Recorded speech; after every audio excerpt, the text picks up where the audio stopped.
Bonjour à tout le monde. Nous avons 2, 3, 4 sujets à l'ordre du jour. Vraiment que Dieu vous bénisse de partout. Nzambaza na biso nyonso a illuminer mayele pe sagesse na biso. Na ye koloba nini a. Ya liboso na olobela affaire Jérémie.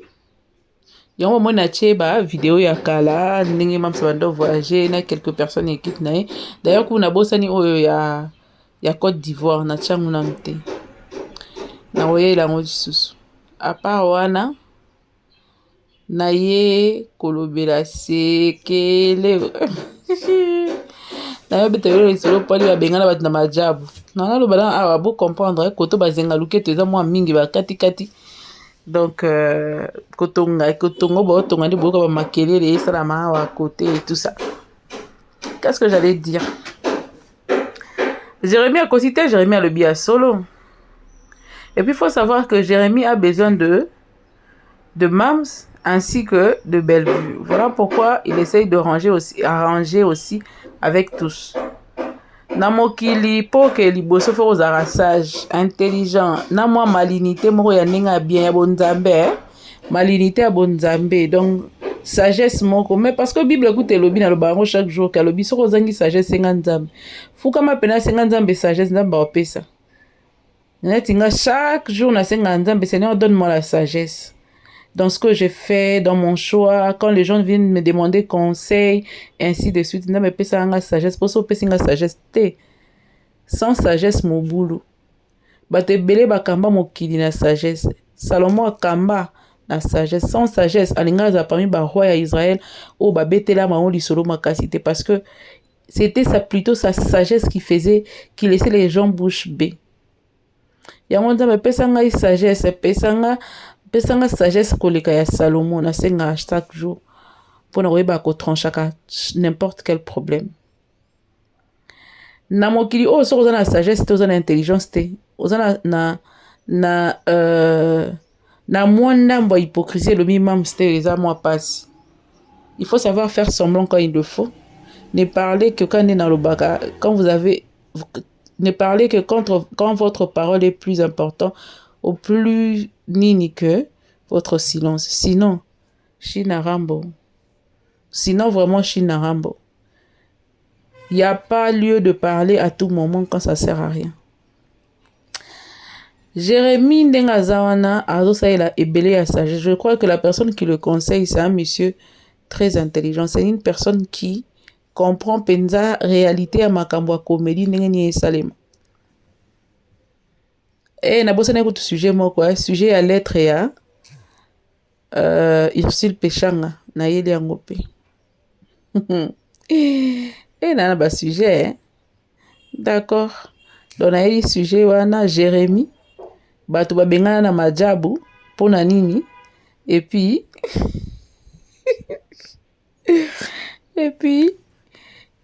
lettre à Ursule Pechanga. On na yeli awa. Na pesa moi bozoba na ngai na kati makambo. Non, mais la lettre de Ursule Pechanga na moni yango fona sa elango cop nango à côté. Faut pas izala parce qu'il y a tellement à boire et à manger dedans que il faut la sa elango à côté. Donc bototi kala kaka na affaire majabu les so na ko na lo bande pesi ngai kana. Les retours de Viangor, bon, les retours de Viangor, d'abord balongwani basala comeback na Viangor. Boka bazonge le retour de Viangor na bajabu. Zambe. Et puis natikali kana Jérémie, na bala na Jérémie bona kita na retour de Viangor, ya mwana bomona bakande mata batu makasi. Mais toze bisa bango lisusu bo continuer ka ko finga na isika bokei lisusu ba benga na bino. Bondimela ngai na efingeli oyo bofinga asila boyeba keso bokontinue lisusu moi mpasi boza wana cercle wana eyala maboko na biso ntakosa bino te na ye awa Jérémie alobi na ye likambo ya solo mpe nayebi te c'est quoi na oloba que Jérémie est sage, il est vraiment intelligent, je crois qu'il est entouré de bonnes personnes qui lui donnent de bons conseils qui permet à comprendre que dans ce qu'il est en train de faire, pour lui, le mieux, c'est de ne pas avoir une couleur. yango moni a comprenaki que a besoin ya batu nyonso a besoin parce que c'est fan je crois que à ça la symbiose ya ba fan ya Mams c'est ba fan à Bellevue bien sûr pour a uta pe pas Bellevue excusez a évolué pe pas Bellevue après ko uta na Simba tambazaki na Simba kuna après équipe à Bellevue a évolué ainsi de suite donc quelque part je crois que a comprendre et a comprendre un peu force ya que bomoni sorti ya nani kolongo ya sila na lobata sila nga pesi lokotanga motema boye nini yango kaka na monoko po kangi mama boye ezalaka kolongo ya Fally Ipupa epai ya Kofi ete ya bato ebele elakisa bato que tu peux bien quitter un groupe sans pour autant kofinga okoka bwana ona moto tiki na yo ya mise en disponibilité ekosimba lango pe mingi engouement yaka ne bandeli wana tango mafinga banini ezoya ezala nango engouement moko ezalaka nango ezalaka passager ezalaka bavant moko bato nyonso balinga bayeba tu t'es séparé de telle personne pourquoi et tout bakoya balinga bayeba nini yango et puis après esetenyaka mais c'est seulement le valeur donnée pendant ce moment, la manière dont tu vas gérer cette situation qui va te donner soit la force, soit ça te rabaisse. Et alors, nase akanda, nase arobokabwani, muna mutabenda droit de son côté. So si goye na système ya ko finga ya ko loba tout ça là elongola moi nini moko boy ba te bele ba comprendre yango Jérémy P a comprendre qui a tiré parti à leçon wana yango nde azo continuer ko appliquer c'est ce que moi j'ai compris. C'est ce que moi j'ai compris et ce qui est vrai na ndenge na ya ko jouer vous sentez du si là makasi.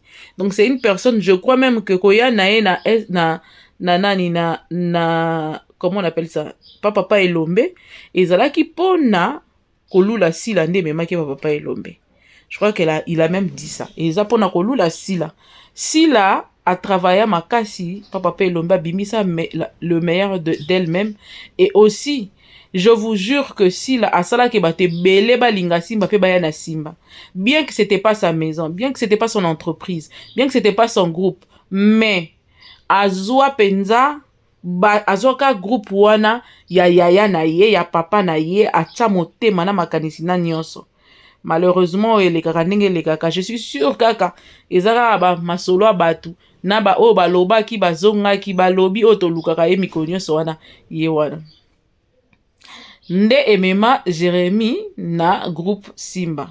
Et en dehors de ça, bate belé so retourni bango ba oyebisa ba acteur ebele. C'est vrai que lelo bate belé ba koma ko boya ko reconnaître ba grandeur ya ba tumususu.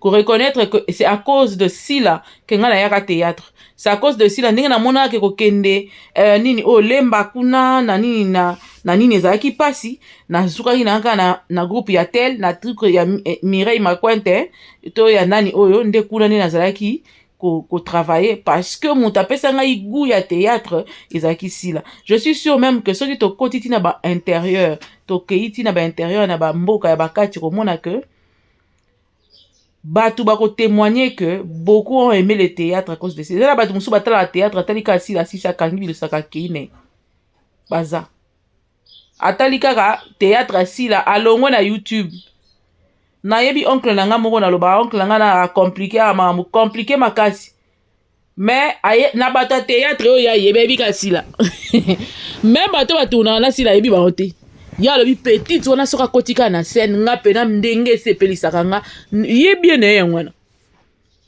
Et il y a des gens comme ça nzamba kela ena aura moko boye nzamba kela ena moi excès moko boye nzamba kela ena moi eloko moko boye yango nde ça la particularité na ye yango pe muté ça la ki attirer ba tout vers ye yango pe ça ke ba faveur na ba grâce.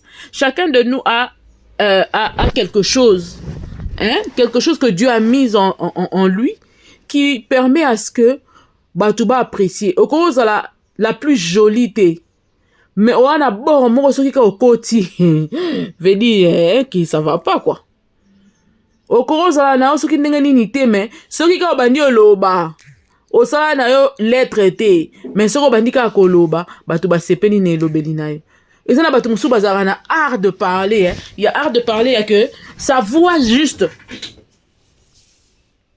te captive. Juste sa voix. Au moins, il m'a tout juste sa voix. Et au moins, na ba radio, ba zoaka. Tout na ba ni ba compagnie, ba télécommunication, tout ça là, ba yok, ba zoaka, ba son wana. Ata muto, il y a que crédit na esili, mais son, il y a que crédit na esili, ça lo bien. Moi, si on a le bar, on a un téléphone, on a le bar qui quoi.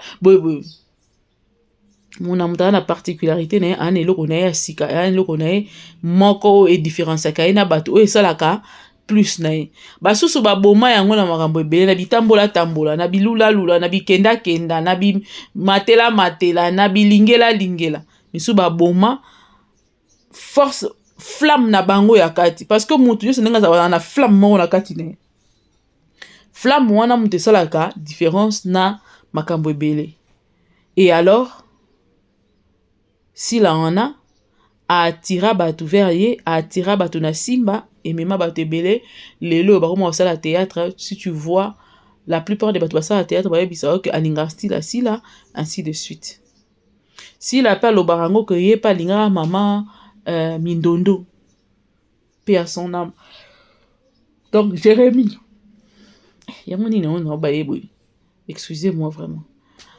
Donc Jérémie aza très sage alobi abanda yango te mais ba ene na ye basala yango ye pe komi na tour na ye asala yango po asepela nango.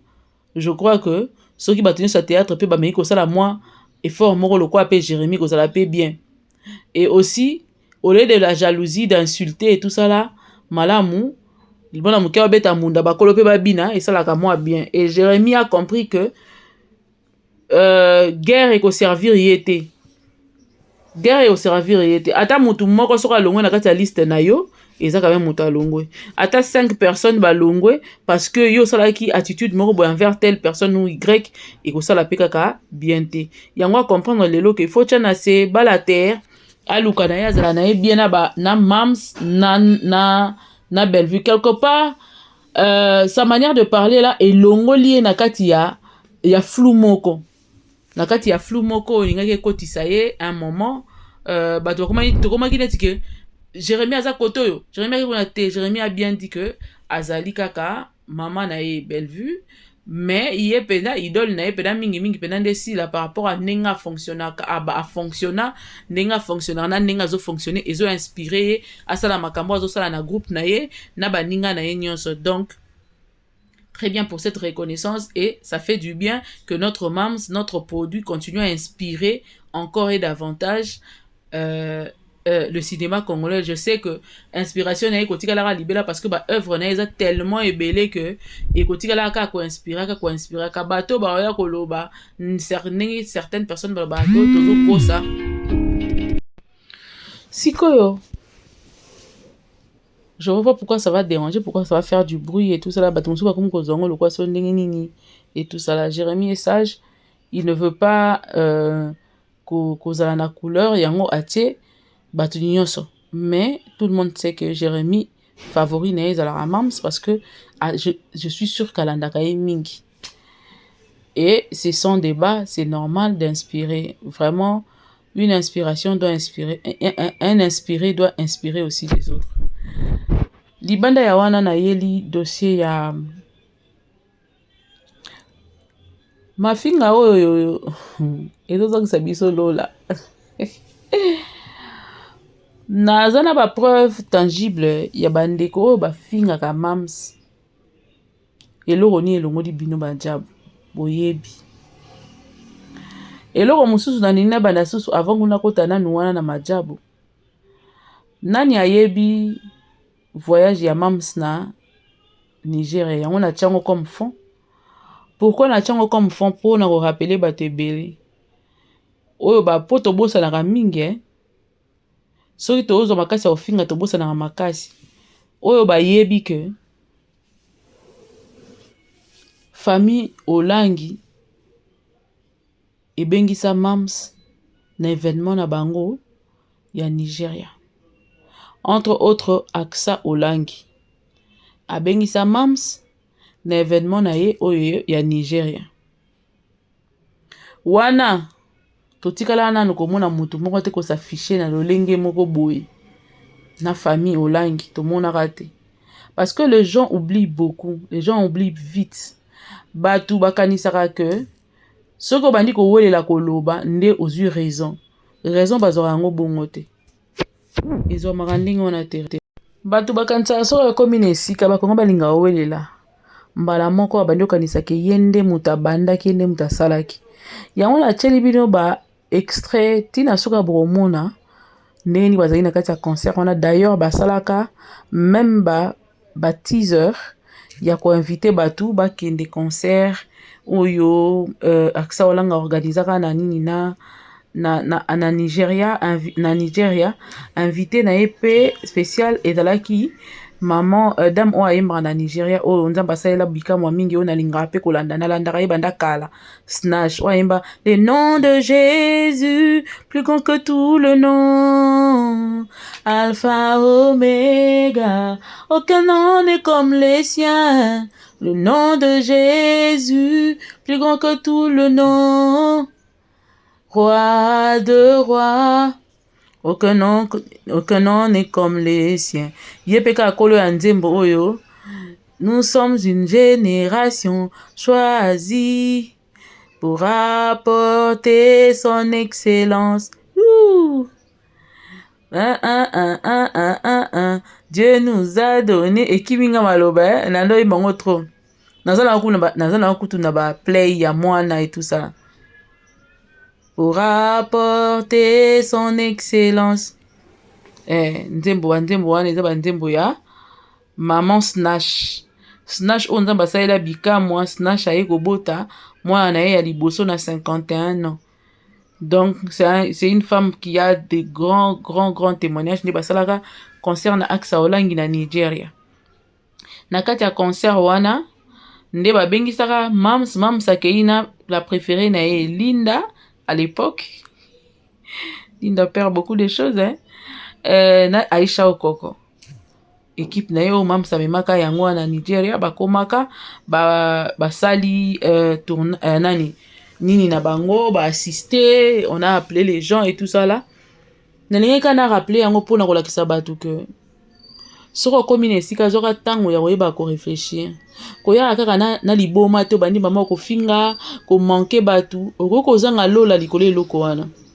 Et puis faut yeba que avant yo koma esika ba misusu deya ba koma ki avant yo ba misusu pe ba relation na ba même personne wana mais ba yaka nde ko sa matalana te.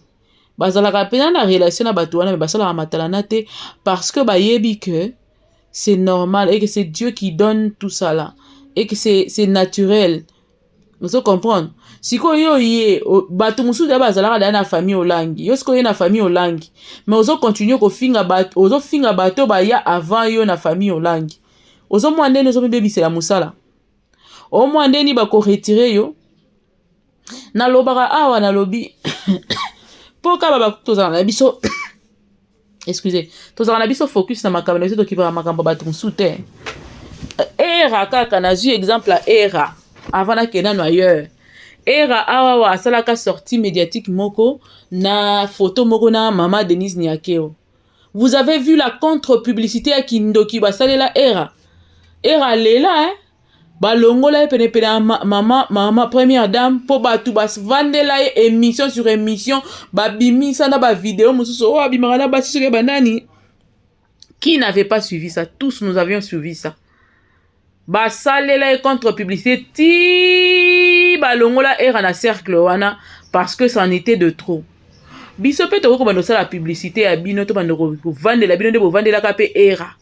To vandi pena to zu pena to classer pena ba faire na bino to bimisi e fingelo bo fingela foya ba te panzana foya ba te ken e panzana ka presque nana na mobali ne ba panzana ka presque o bo déstabiliser ba famille ainsi de suite. Yango na oyebisa bata mokili les adversaires po bino mbo considérer biso ba adversaire to considérer bino ba adversaire c'est biso to considérer bino ba concurrent parce que la concurrence est loyale mais na koyebisa bino boy okomi na esika yaya mi batela bato baleka avant yo bazali tango zo ya ko fingaka mutu yeba ke ko bebiselo ba kope mususu ya vie mobimba makambu ya vie o falo zo raté yango likolo ya bien finga ozangi yango leli okomo regretter pourquoi tu avais fait ezalaka kanisa katango zo sala ozo katango ko finga sila kela mususu mutu mususu alingaki abenga yo azalaka muvie moko na bakopa bien abaya yo kaka po bande ofinga sila. Donc désormais tu vas expliquer bino très calmement pour vous comprendre que ceux qui bozo prétendent que ça mayele na bino za c'est que limité c'est que quelque part wana na mayele terrestre kaka bosinga penza mafonda mo mayele susukoleka.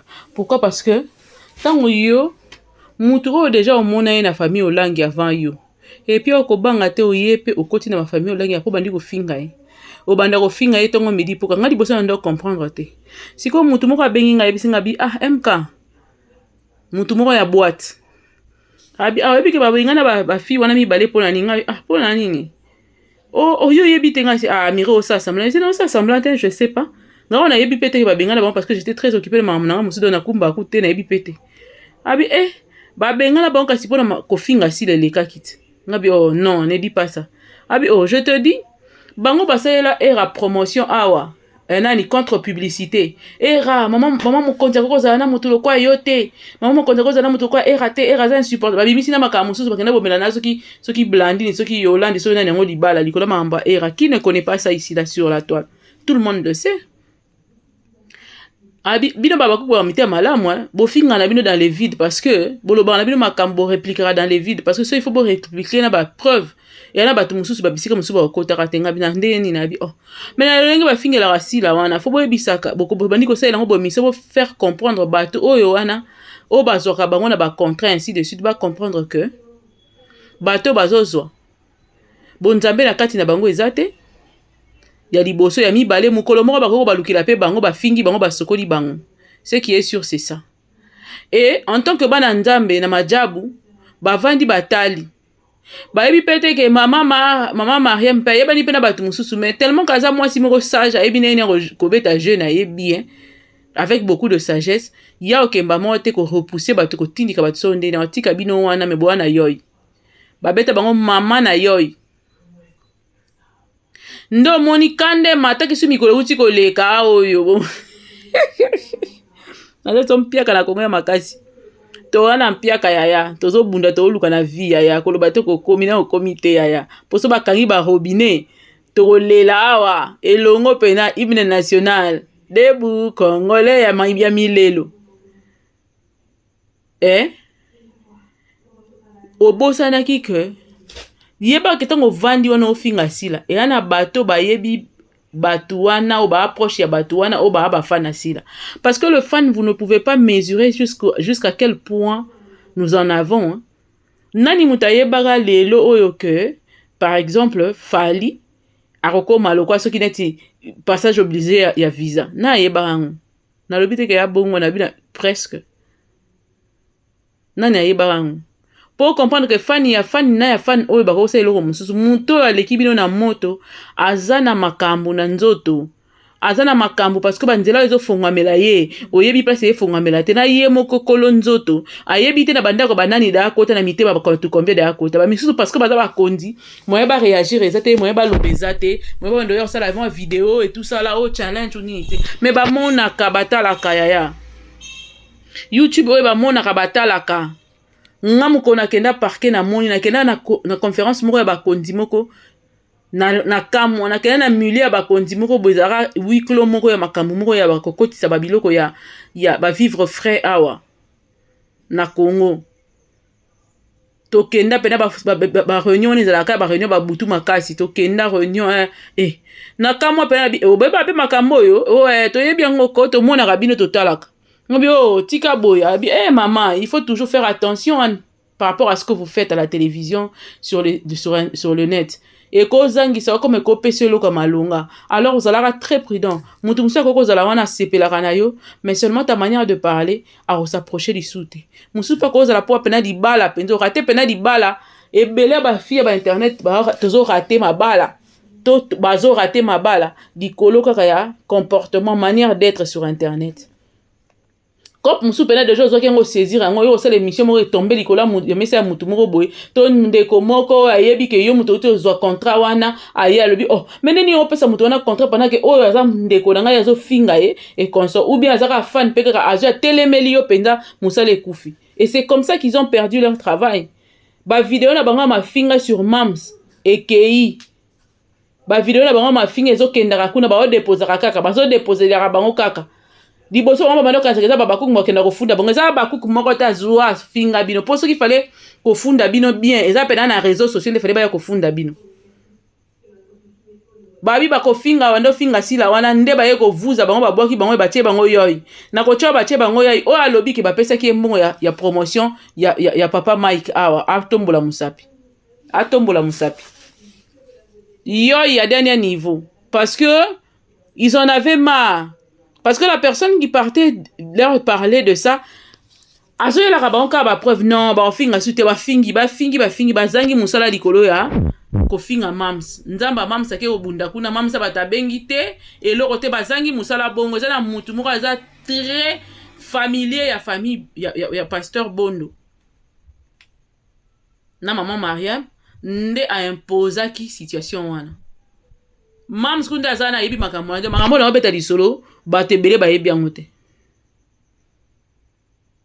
ndeko moko aza très proche ya couple Bondo nde mutabi non bana basi wana non balekisi na fingeli yona yango la te ndako finga na o ba yeko bakisa suya ya Gabi ndo moni memi makambo wana bazangi misala bazangi promotion likola bilobela yango na oloba la bango soki mutala mayele faut te ya ye. Il faut changer manière de faire. Il faut changer manière de faire. Yango moni bayaki susu na elulu ba mois passé mi balé oyo po ba longwa ki déjà contrat tango signama ki wana renouvellement ba renouvela ki te. Yango moni kanda o etina ki ba finga li susu Mams lo kwa soke loko nini ba ndambe la bon moi. Et c'est comme ça que et ça dit que bango balongoli bango tant balongoli bango bongo nde kanda ba eko déverser ango sur ye ba eko déverser sur ya Gabi nde bomoni makamoni so ndenge sale maki bomoni mafinga ndenge komaki e matie kiti Mams ba tupe poser calme vani na ye na cointer na ye nzambe ye moko obundela ye siko ebisika boke ko tia makolo na famille olangi boyebi ke Mams azala déjà kuna lelo te siko eboyebisa ngai awa bobandi bongo siko soki etourné mal lobi bokoloba lisusu ke o soki ndenge nini parce que bato na bamonaka batalaka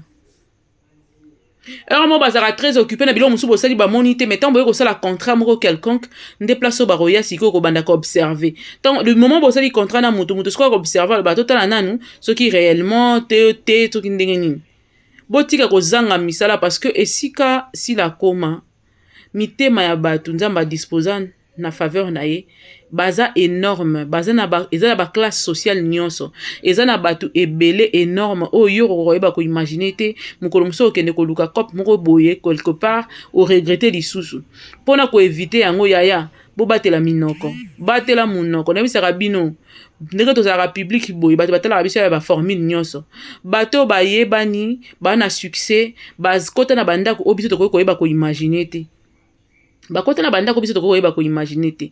Et c'est comme ça que les deux demoiselles perdent leur contrat chez Madjabou. C'est comme ça qu'elles perdent leur contrat chez Madjabou.